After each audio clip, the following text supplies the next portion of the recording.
요한복음 9장 1절에서 12절. 예수께서 길을 가실 때에 날때부터 맹인된 사람을 보신지라. 오늘 말씀은 맹인을 고치는 이야기인데 3일 동안 묵상을 합니다. 이 9장에서 맹인을 고치는 이야기를 하면서 끝장까지 하는데 오늘 내일 모레 우리 그 명절 지내는 동안에는 계속해서 맹인 고치는 이야기로 마무리를 할 텐데요. 맹인이 뭐 그렇게 큰 사건이냐? 뭐 이해가 안 되는 얘기는 하나도 없습니다만은, 그러나 이 속에서 하나님을 찾는 것은 보석을 캐는 거나 마찬가지입니다. 우리가 중요한 금광을 캘 때 돌이 잘 깨지는 돌이 있고 단단한 돌이 있습니다. 단단한 돌은 구멍을 뚫어 가지고 다이너마이트 넣어 가지고 타이머를 달아 가지고 시간 되면 터지게 하고 밖에서 터질 때까지 기다렸다가 들어가서 이제 또 캐고 이렇게 하면 하루에 1m도 못 캐어 들어갑니다. 그렇지만 이 푸석푸석한 흙, 이런 잘 깨지는 흙은 바로 가서 곡괭이로 패서 파내는데, 그런데 어떤 게 효율이 좋느냐, 가성비가 좋느냐, 그건 모르죠. 그건 모르는데 열심히 하다 보면, 지나놓고 보면, 야, 역시 그게 가성비가 좋았구나, 이런 것을 알게 되죠. 작은 노동력으로 큰 금이 나온다. 그러면 그게 유명한 금광이 되는 것이고 그런 거죠. 그래서 우리는 오늘 맹인 고치는 이야기를 한번 읽어보고 다 안다 이렇게 하고 3일 동안 묵상한 걸 안 하고 명절에 즐겁게 놀다 보면 잘못하면 코로나 걸릴 수도 있어요. 그러니까 어쨌든 말씀 묵상하고 뭐 일이 생기면 그것은 하나님께서 주신 은혜고 감사합니다. 정말 그런 식으로 얘기할 겁니까? 이런데 그런 식으로 얘기해야 돼요. 왜냐하면 오늘 맹인된 사람, 날 때부터 맹인된 사람은 하나님의 은혜를 덕 받고 하나님께서 주신 그 영광을 다 받아 누릴 수 있지만, 내가 맹인인지도 모르고 산 사람은 참 답답하게 하죠. 사람들을, 옆에 사람을 못 살게 합니다.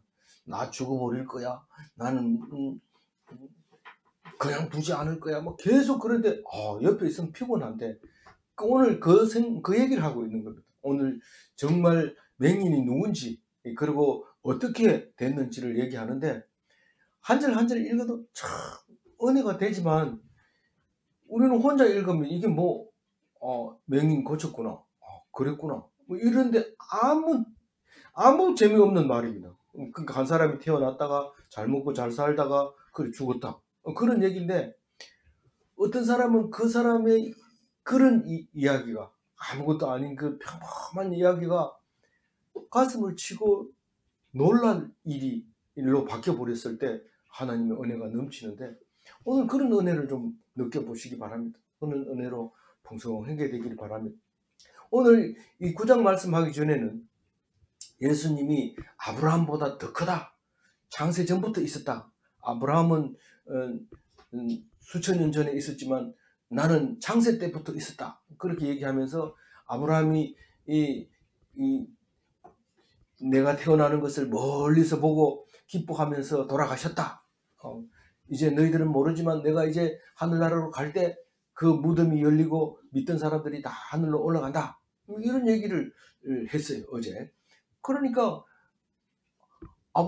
예수님은 지금 그 하나님이라는 것을 말하고 있었어요. 근데 오늘 또 아주 평범한 얘기입니다. 예수께서 길 가실 때 이 말은 아주 평범하고 아주 조용하고 아무 문제 없이 그냥 일상생활을 살아갈 때 이겁니다.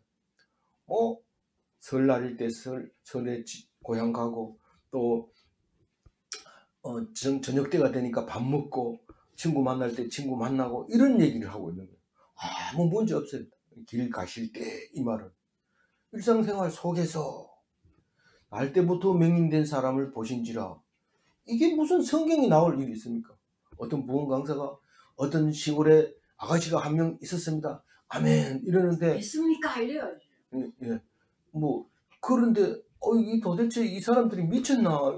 시골에 아가씨 한 명 있는데 왜 아멘하고 뭐 믿습니까? 이런 근데 그 강사는 지금 뜨거운 얘기를 하고 있는 거죠. 그 아가씨가 어떤 일을 했는지 하나님의 은혜를 받고 서원하는 이야기를 하려고 그러는데 그 사람들이 이 목사님 억양만 보고 막 감동을 받아가지고 막 아멘 아멘 하는데 처음 가서 제정신으로 듣는 사람은 이상하다, 무슨 말도 안 되는 거 가지고 소리 지른다 이런데, 이 지금 1절 얘기가 그 얘기입니다. 예수께서 길 가실 때 날 때부터 안전병이 된 사람을 보신지라. 옛날에는 이런 사람이 수없이 많아요. 지금은 이렇게 맹인들을 시설에 갖다 놓고 성경 가르치고 하나님 말씀 가르치고 은혜 받은 거 기록하라 이래가지고 책으로도 만들어내고 할 일이 많습니다. 맹인이라도. 왜냐하면 다른 사람보다 영감이 월등히 뛰어나기 때문에 다른 사람이 생각하지 못했던 것을 말하고 이렇게 해서 놀라운 그 이제 생각을 책으로도 지어낸 사람들이, 유명한 사람이 많습니다.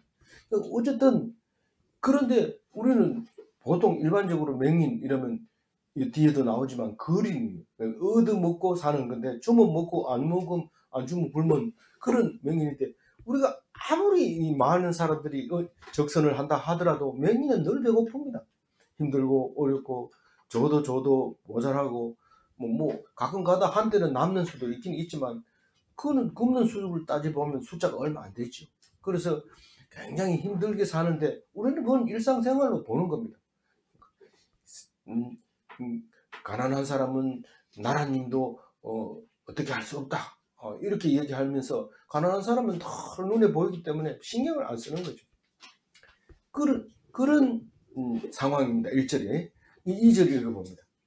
제자들이 물어 이르되 rabbi여 이 사람이 맹인으로 난 것은 누구의 죄로 인함이니까? 자기니까 그의 부모니까? 저는 뭐 사실은 이렇게 질문했다고 생각을 안 들어요, 제자들이. 근데 이게 사도 요한은 분명히 제자들이 그렇게 물었다고 기록을 하고 있습니다. 그러면 지금 하고 싶은 말이 무슨 말이냐? 지금 예수님이 말씀하시고자 하는 이야기를 하기 위해서는 다른 사람의 이야기를 끌고 와야 되는데 제자들이 이렇게 물었기 때문에 이렇게 대답했다는 겁니다. 예수님은 사실 제자들이 이렇게 안 물었다 하더라도 3절과 같이 대답할 겁니다. 그런데 이 대답이 나오려면 그 전에 뭐가 있었을까 딱 생각해냈던 게 사람들이 물었던 거죠.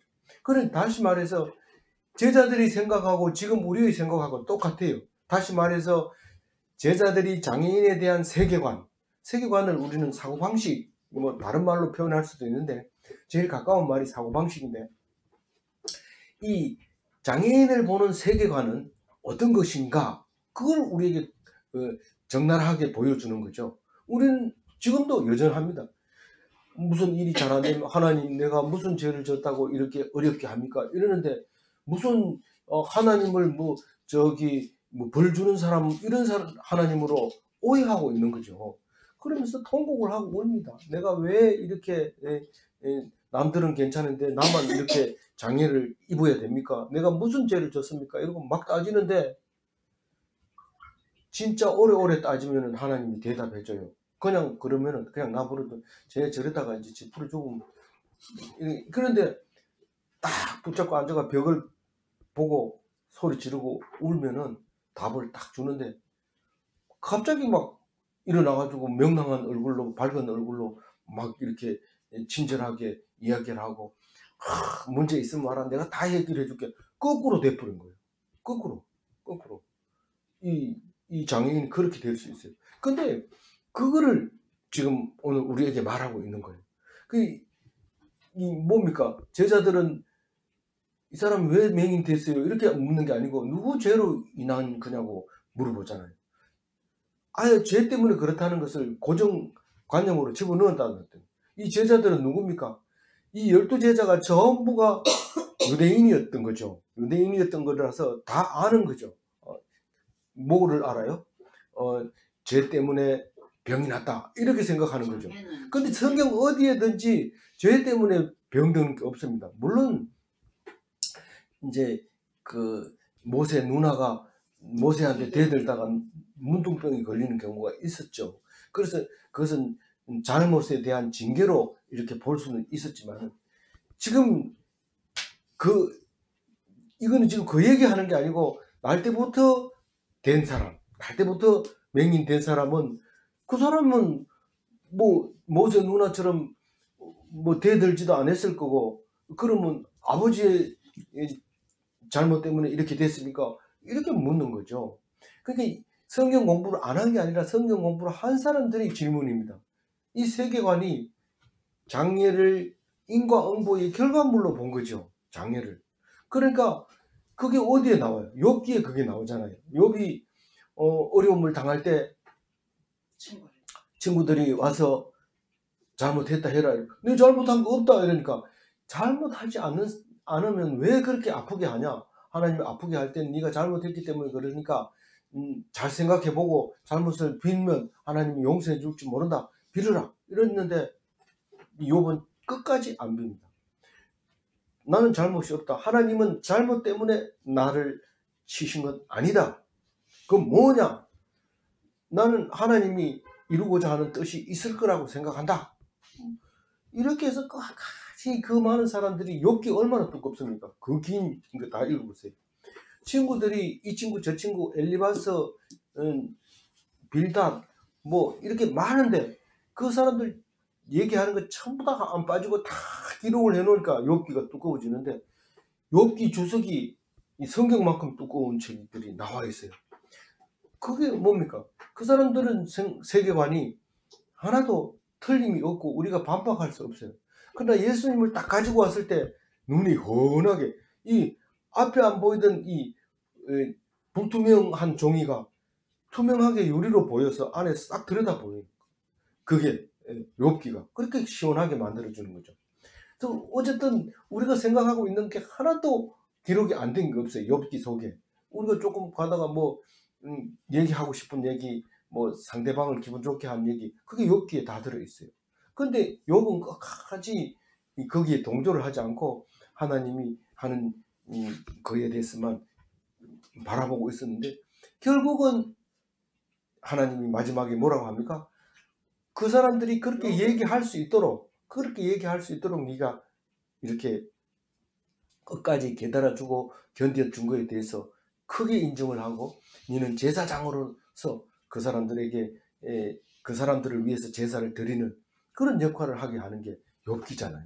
그래서 오늘 이건 마찬가지입니다. 이 맹인이 누구로 인함이니까 이랬을 때 죄로 인한 게 아니고 인과응보로는 죽습니다. 그러니까 우리가 죄를 지으면 어디가 조금 아프고 많은 게 아니라 죄를 지으면 죽습니다. 그냥 그 많은 죄 중에 한 개를 지어도 우리는 뭐 10계명이라고 생각하지만 유대인들은 그보다 훨씬 많은 죄가 있는데 그 중에 한 개라도 지으면 죽습니다. 죽는데 그 죽는 건 있어도 뭐 좀 아파가지고 비실비실 앓고 이러지는 않거든요. 그래서 불신은 죄 가운데서 죽는 거지만은 인과응보라고 볼 수 있는 거지만 이 장애는 그렇게 보면 안 된다고 지금 얘기하고 그럼 뭐 왜 준 겁니까? 3절 읽어봅니다. 예수께서 대답하시되 이 사람이 그 부모의 죄로 인한 것이 아니라 그에게서 하나님이 하시는 일을 나타내고자 하십니다. 제가 오늘 이거 중심 말씀을 잡은 것은 만약에 이 장애가 없이 다 똑같이 산다면 우리는 하나님이 이 일을 한다고는 믿지 않습니다. 그냥 우리는 원래 그런 거야. 우리는 원래 그렇게 살다 가는 거야. 이렇게 생각하지만 그 장애를 가진 사람이 있음으로써 왜 이렇게 됐는가?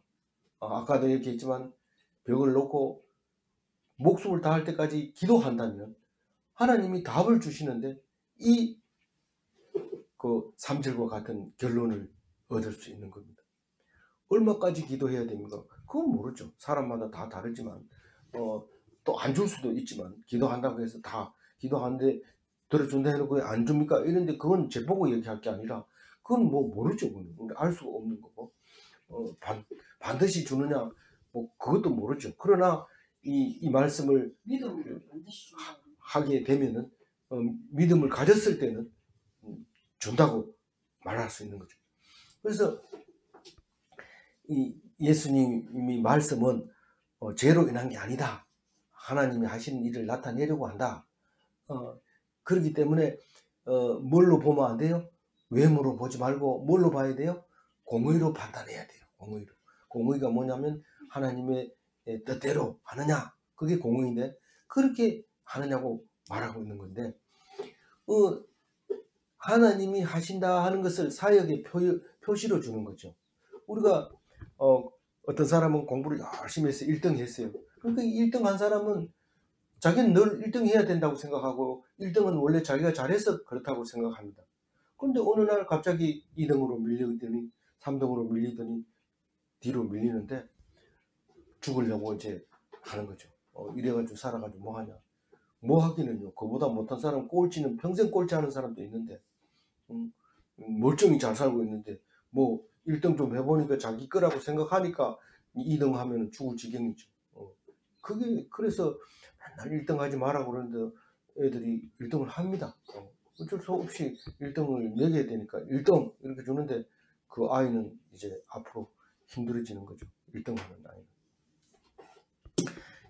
그래서 여기서 지금 3절에서 말하는 것은 하나님이 일하고 계신다는 것을 보여주려고 하는 거죠. 보여주려고. 그래서 우리가 잘 살거나 건강하거나 잘났거나 그러면 하나님은 안 찾습니다. 그러니까 그게 얼마나 그렇습니까? 은혜가 되지를 못하는 거죠. 잘 먹고 잘 살고 이러면 은혜가 안 됩니다. 그래 얘기하면 그럼 우리 다 못 살아야 됩니까? 이러지만 사실은 은혜도 받고 잘 살고 씻고 이러면 오류가 일어나는데 아주 복잡한 오류를 일으킵니다.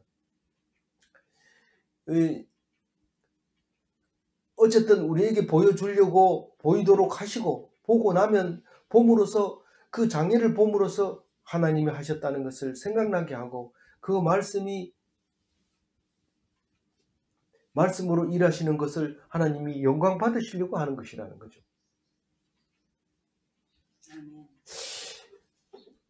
이 말씀이 진정으로 마음에 왔다 하면은요, 이건 진짜 큰 건데 니는 왜 그것도 못 알아듣나 이렇게 말할 수는 없습니다. 왜냐하면 하나님이 주시기 때문에 그래요. 하나님이 주시기 때문에. 그걸 억지로 알아듣고 나는 저 사람은 하나님의 말씀을 듣고 은혜 받는데 왜 나는 못 알아들을까 이러면서 괴로워하면서 성경을 읽으면요, 뭐하고 같으냐면요, 건강한 사람이 병원에 가서 당신 왜 왔어요? 아니 나는 병 들었을까봐 걱정이 됐어요. 좀 봐주세요. 이런 거나 마찬가지거든요. 요즘 사람들은 의료가 발달하면 편안할 것 같은데 옛날에는 병원 이러면 죽기 전에는 병원 가는 게 아닙니다. 지금 무슨 말인지 못 알아듣지만 우리 어른들은 다, 저보다 나이 많은 사람들은 다 그게 무슨 말인지 압니다. 병원에 갔다 이러면 죽었다는 뜻이에요. 죽을 병이 걸렸다는 거고 병원에서 살아나오는 사람이 거의 없다고 생각하면 돼요. 병원에 갔다네 이러면 그건 끝난 거예요. 그런데 지금은 멀쩡한 사람이 병원에 가가지고 수술해가지고 나오기도 하고 뭐 걸어 들어가가지고 씩씩하게 들어갔다가 보지도 못하는 경우도 생깁니다. 좀 너무 심한 거 아닙니까? 그러니까 좀 심하게 얘기한 거죠, 제가. 그렇긴 하지만 어쨌거나 우리는 그 병원에 안 아프면서도 병원에 가서 왜 그러나 하니까 미리 아픈 거를 없애주세요. 이렇게 하는데 지금 아무 문제 없는 사람이 성경 말씀 이해 안 된다고 막 가슴 치고 이렇게 하는 거하고 비슷한 겁니다. 이해가 안 되면 그냥 이해 안 되는 대로 그냥 사십시오. 그럼 어느 날 그 말씀을 들었던 것이 생각이 나면 어려움을 견딜 수 있는 힘을 얻을 수 있는 겁니다. 지금 병원에 간 거 똑같은 거지. 속이 답답하게 생각을 하지 말고 그냥 들어주시면 되는 겁니다. 예. 4절 읽어주세요. 때가 아직 낮음에 나를 보내신 이의 일을 우리가 하여야 하리라. 밤이 오리니 그때는 아무도 일할 수 없느니라. 이제 예수님이 낮이다, 빛이다, 이제 그렇게 얘기해. 내가 빛이다, 내가 낮이다 이 얘기를 하는데 우리하고 관계 없는 얘기 같지만 우리 보고 빛이다, 우리가 낮이다, 우리가 소금이다 이렇게 너희들을 소금이다, 빛이다 이렇게 말씀하신 걸 알잖아요. 우리 이미 알기 때문에 이게 4절 말씀이 이해가 돼요. 그러니까 때가 아직 낮음에 이 말은 예수님이 빛이기 때문에 예수님이 아직 계심에 이런 뜻입니다. 이게 때가 아직 낮음에 나를 보내신 이의 일을 우리가 하여야 하리라. 나를 보내신 이의 일은 하나님의 일인데 하나님의 일을 우리가 어떻게 합니까? 라고 말했을 때 지금 안전병이가 일어서고 맹인이 눈을 떠서 보게 하고 이게 하나님이 보내신 일을 우리가 하는 거죠. 그럼 우리가 생명을 살리는 일, 회복하는 일, 처음 상태로 돌리는 일, 그걸 우리가 해야 된다는 거죠. 밤이 오리니 이 말은 예수님이 이 땅에 안 계시는 하늘나라로 가버리고 그것을 밤이 오리니 이렇게 말하는 거예요. 그때는 아무도 일할 수 없느니라. 아무도 일할 수 없다는 것은 지금은 현재 예수님께서 예수 이름으로 물러가라 이러면 제자들이 그렇게 얘기하면 그 능력이 나타납니다. 그런데 예수님이 안 계실 때는 예수 이름으로 이러면은 예수 어디 있는데 이래 부르면 안 나타나니까 그때는 일할 수가 없게 되는 거죠. 근데 지금은요. 지금은 예수 이름으로 물러가라 하면 귀신도 물러가고 다 물러갑니다. 그럼 이거는 그때는 언제입니까? 예수님이 잡혀서 부활 성전하기까지는 최소한 3일인데 3일 동안에는 아무 일도 못합니다. 그거는 3일 동안은 어떻게 해요? 공중권세에게 권세가 넘어갑니다. 그래서 치료도 못하고 아무것도 할 수 없는 그 기간이 옵니다. 그런데 그 안에 안식일이 있어서 실제로 할 일 필요도 없어요. 걱정할 필요 없어요. 걱정할 필요. 그런 일이 안 생깁니다. 그래서 그게 우리는 안식하는 동안에는 걱정할 필요 없는 거예요. 만약에 낮에처럼 자꾸 걱정하고 이 일도 걱정하고 저 일도 걱정하고 이런다면 밤에 잠을 못 자잖아요. 그 걱정할 필요 없어요. 그래서 밤에는 자고 낮에는 또 일하고 이렇게 돼 있어요. 그러니까 너무 걱정을 안 하고 일할 때는 일할 수 있을 때 열심히 일하면 밤에는 잠을 충분히 자지만 밤에 낮에 잠부른다든가 밤에 또 잠을 안 자고 일을 한다든가 이렇게 했을 때는 문제가 생기죠. 그래서 5절 읽어봅니다. 내가 세상에 있는 동안에는 세상의 빛이로다. 그럼 예수님이 없을 때는 빛이 없습니까? 있습니다. 예수님께서 우리를 보고 네가 빛과 소금이 되라 그렇게 말씀하시죠. 그 부활하신 후에는 성도가 세상의 빛이고 예수님 계셨을 때는 예수님이 세상의 빛이었던 거죠. 6절 읽어볼까요? 이 말씀을 하시고 땅에 침을 뱉어 진흙을 이겨 그의 눈에 바르시고 안전병이 네 자리를 들고 일어나라 가라 네 죄가 사했다 이 정도로 하는 건 우리가 다 압니다. 근데 유일하게 눈 고칠 때는 침을 뱉어가지고 진흙을 이겨가지고 눈에 바르다. 야, 아무리 옛날 사람이라도 이런 치료 방법은 너무 심한 거 아닙니까? 이렇게 말하는데 이게 바로 요즘은 이렇게 하면 바로 붙들려고 합니다. 지금 사람을 학대했다고 이래 침을 뱉어가지고 진흙을 안 보이는 눈에 발랐다 해가지고 그렇게 하는데 이때는 이걸 합니다. 왜 그럴까요? 그냥 야 네가 나를 봐라 그렇게 치료할 때도 있어요. 예수님이 할 때도 있는데 이 사람은 왜 이렇게 했을까요? 이거는 내가 분명히 고쳤다 하는 것을 예수님이 하셨다 하는 것을 보여주기 위한 증거 자료죠. 어떻게 고쳤는데 침 뱉어서 흙을 짓이겨 가지고 눈에다 발라주셨다. 다른 사람한테 가서 얘기했는데 그냥 고쳤어 이렇게 하면 사람들이 이상하다 그랬잖아요. 근데 침을 뱉었다 이러면 이 사람이 무슨 참 희한한 능력이 있다. 그래가지고 사람들이 대화가 되도록 이 수준을 맞춰가지고 그렇게 해주시는 거예요. 그래서 장애인을 치유하는 게 하나님의 사역이죠. 그게 예수님의 사역이고 사실은 모든 일을 다 하지만 모든 일을 다 이 세상에 돌아가는 모든 일을 다 하시지만 사람들에게 메시지를 전해줄 수 있는 것은 맹인을 치유하는 것이 이게 진짜로 하나님이 하시다는 것을 알 수 있습니다. 약을 썼으니까 그렇지 약을 쓴 게 아니고 침을 발라서 한 거기 때문에 이것은 하나님이 아니고는 안 된다. 침은 사람의 입에서 나오는 거고 진흙은 흙 속에서 우리를 만들 때 진흙으로 만드는 것처럼 그 진흙을 가지고 치료를 했다는 거예요. 원천적인 치료법이죠. 컴퓨터로 말하면 회복을 어떻게 시키냐 이렇게 리셋 버튼 누를 뻔. 이거 안 되는데 이러니까 옆에 와가지고 리셋 버튼 딱 누를 뻔. 그럼 다 날아가는데 괜찮아 기다려봐. 딱 살아나는 거죠. 근데 지금 예수님이 그렇게 하고 있는 거예요. 처음부터 네가 어디서 나타났느냐? 진흙에서 왔습니다. 그래?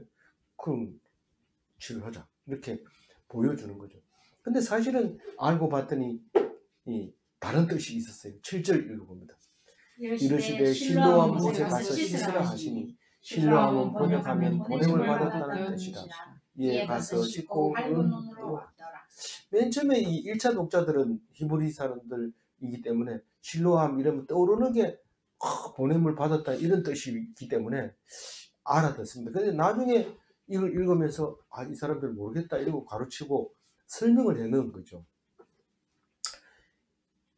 진흙을 이겨가지고 씻으라 할 때 순종하면 낫는 거고 순종 안 하면 안 낫는 거예요. 보냄을 받았다는 뜻은 순종했다는 뜻입니다. 뭡니까 군대 장관이 백부장.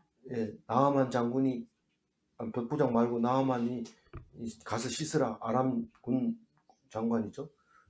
근데 그 씻으라 할 때 순종했기 때문에 나은 거예요. 원래 그 사람은 나을 사람이 아니래. 지금 와가지고 뭐 눈을 이렇게 손을 얹고 안수하면서 뭐 침이라도 발라주고 이러면서 나으라 이래야 되는데 보지도 안 하고 가서 씻으라 이러니까 너무 기분 나빠가지고 씩씩거리면서 집에 갈라 하는데 하인이 뭐 돈 들어갑니까? 왜 그럽니까? 하라는데 좀 한번 해보시죠. 며칠 봐야 본전 아닙니까? 그래가지고 씻어가지고 다 나왔잖아요. 이게 실로암이라는 게 보냈을 때 순종하면 낫는 거예요. 순종하면. 놀랍죠. 그러니까 안전뱅이를 한 번도 일으켜보지도 않고 구걸을 시키는 거죠. 우리가 앉아있다가 오래 앉았다가 쪼그리고 앉아있다가 일어서려면 다리를 못 펴니다. 그럼 이게 장애자라고 아주 인정하고 그냥 계속 앉아있어. 그럼 니는 돈 주는 것만 받아먹고 있어. 이러면 계속 펴보지도 못하고 있다가 오래 있으면 그게 펴지는데도 안 펴본 거죠. 순종하면 낫는 건데 아예 자기는 고정관념으로 나는 원래 이렇게 태어났는 걸로 그렇게 생각을 하고 있을 수도 있는 거죠. 어쨌거나 실로암이라고 하는 것은 아주 예루살렘에서는 유명한 못입니다. 예루살렘 동남쪽에 그러니까 동남쪽이면은 그 다윗성에 가까운 쪽이거든요. 근데 이제 이사야서나 이런 열왕기를 역대기를 읽어보면 천천히 흐르는 물이라고 해요. 나중에 아수르에게 멸망할 때 이 사람들이 천천히 물을 흐르는 싫다는 거예요. 그 성 안에 있는 사람들이 이 물 먹는 싫다. 다른 사람들은 물이 창궐 하는데 물을 참 물 쓰듯이 사는 그런 물이 많은 데로 우리가 가서 살았으면 좋지. 이 쫄쫄쫄 흐르는 이 물에 이 성 안에서 살기 힘들다. 그래가지고 왕은 못 나가라 하고 백성들은 뒤 구멍으로 빠져나가가지고 항복하고 아수르에 가서 항복하고 그런데 예언하시는 말씀이 천천히 흐르는 물을 싫어하고 큰 물이 흐르는 이집트나 바벨론이나 아수르에게 가는 사람은 그대로 해주겠다. 그럼 물속에다 장갑 버리겠다는 거죠. 망하게 하겠다는 거죠. 그럴 때 이 말을 쓰게 돼. 그 실로암을 말하고 있는데 실로암 망대가 있었기 때문에 망대 남쪽에 못이 있었고 북쪽에는 망대가 있었다 이렇게 생각하고 이 못의 크기는 이 길이가 17m, 폭이 5m, 깊이가 5m 이렇게 됩니다. 지금도 거기 가면 실로암 무설에 가려면 한참 내려가야 됩니다. 계단을 타고 쭉 내려가면 밑에 이렇게 이제 물이 있는데 폭이 5m까지는 안 될 것 같은데 길이는 모르겠어요. 그런데 이게 어디서 오냐면 기온샘이라고 하는 저기 북쪽에서 이렇게 흘러내려오는데 거기서부터 한 500m 수로를 따라서 땅굴을 파서 이렇게 내려오는데 그 땅굴이 높이가 1.6m, 폭이 한 60cm. 그래서 살찐 사람은 잘 못 들어가는 그런 터널을 파서 물을 그쪽으로 끌어온 거죠. 그래서 그 물 때문에 오랫동안 예루살렘 성은 멸망하지 않고 오래 견딜 수 있었던 거죠. 그 터널을 히스기야 터널이라고 하는데, 히스기야 때 그렇게 봤는데 아주 그 정확하게 판 거예요. 이게 500m를 내려오는 동안에 낙차가 3m도 안 된다는 그런 겁니다. 그래서 굉장히 그 수평을 잘 맞춰서 물을 끌어들였다. 그 기술이 대단하다. 이런 역사적인 고증이 남아있는 물인데, 그 실로암 물에 가가지고 씻어서 이제 낫게 되는 것이죠. 8절 읽어봅니다. 이웃 사람들과 전에 그가 거린인 것을 보았던 사람들이 이르되 이는 앉아서 구걸하던 자가 아니냐. 네. 맹인을 아는 사람들은 이웃 사람들이 있고, 전에 그 예루살렘 성으로 가다가 만난 사람들은 이 사람들이 맹인이 맞다. 보통은 거린들을 그냥 거리는 거지를 말하는 거죠. 구걸을 하면서 살아가는 사람인데, 이렇게 동전을 던져주면 던져주는데, 돈 던져주는 사람도 그 얼굴을 잘 안 봅니다. 왜냐하면 거적을 이렇게 쓰고 잘 안 보이도록 해서 이제 동전을 받기 때문에 잘 모르는데, 그래도 본 사람들이 있어서 그걸 확인을 하죠. 눈을 떠서 보니까, 아니 눈을 안 떠서 이렇게 했는데 눈을 떠서 보니까 깜짝 놀랐죠. 그래서 두 가지 의견이 나오죠. 하나는 9절 읽어봅니다. 어떤 사람은 그 사람이라 하며 어떤 사람은 아니라 그와 비슷하다 하거늘 자기 말은 내가 그러하니. 예, 그러니까 그 치유를 믿는 사람은 그 사람이다 이렇게 얘기하고, 치유를 의심하는 자는 비슷한 사람이다 이렇게 얘기하고, 장본인은 내가 그 사람 맞다 이렇게 얘기를 합니다. 그러니까 어떤 문제가 생길까요? 앞으로 이제 이 문제 가지고 이틀 동안 묵상을 할 텐데요. 길게 나갑니다. 나중에는 바리새인들이 와가지고 막 얘기를 하는데, 이 정인이, 이 장본인이 막 얘기를 합니다. 그러면 완전 무시해버리고 막 쫓아내버립니다. 이 정인을 쫓아내니까 여기까지. 바리새인들을, 당신도 그의 제자가 되려 하냐. 예, 예수님이 와서 바리새인 니들이 맹인이다. 그래서 내가 하는 일은 맹인을 보게 하고 밝히 못하는 사람을 맹인으로 만드는 게 하나님이 하는 일이다. 그렇게 얘기를 합니다. 맹인은 하나님이 일을 하는데 지대하게 사용되죠. 난 지대하게 사용되어져도 맹인은 싫어요. 잘 보게 해주세요. 누구 마음대로. 나중에는 영광을 그 맹인이 되었던 사람이 다 차지하게 됩니다. 얼마나 은혜가 큰지 깜짝 놀라게 만드는 거죠. 10절 읽어봅니다. 그들이 묻되 그러면 내 눈이 어떻게 떠졌느냐. 어떻게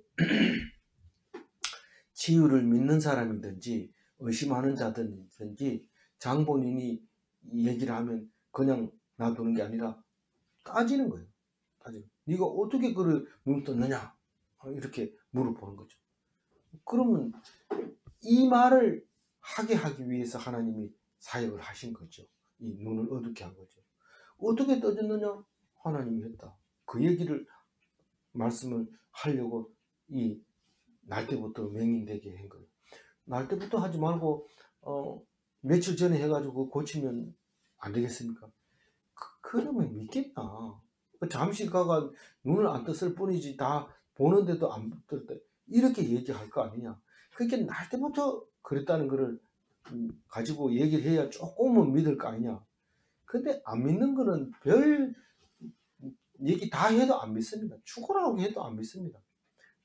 어쨌거나 그래도 논리적으로 맞추려면 날 때부터 안 보이는 사람을 고쳐야 고친다 이러지, 보던 사람을 잠시 눈이 어렸다가 다시 밝아지면 뭐 그런 건 쉬워 이러면서 얘기할 수도 있기 때문에 이렇게 된 거죠.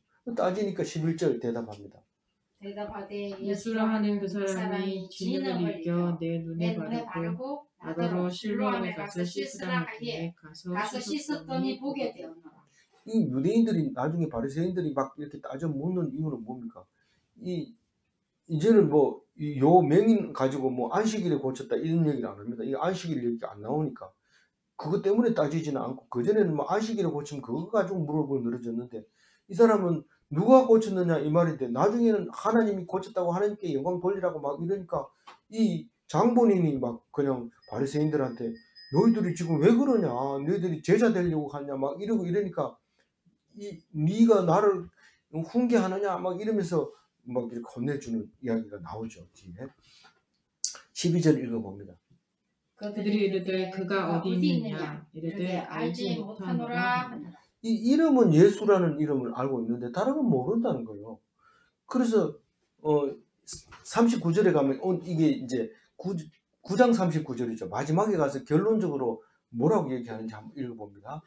예수께서 이르시되 내가 심판하러 이 세상에 왔으니 보지 못하는 자들을 보게 하고 보는 자들은 맹인되게 하려 함이라 하시니 그 심판을 하러 예수님이 와가지고 뭘 심판해요? 믿느냐 안 믿느냐 그거를 심판하는 거예요. 그래서 예수 믿으면 천당, 안 믿으면 지옥. 그거를 하려고 오신 거였거든요. 그래서 어떤 사람은 이게 너무 좋아가지고 예수 천당 불신 지옥 이렇게 크게 쓰고 붉은 글씨를 써가지고 큰 판에다 써가지고 높이 들고 팔 아프거든요. 그런데 하루 종일 그래.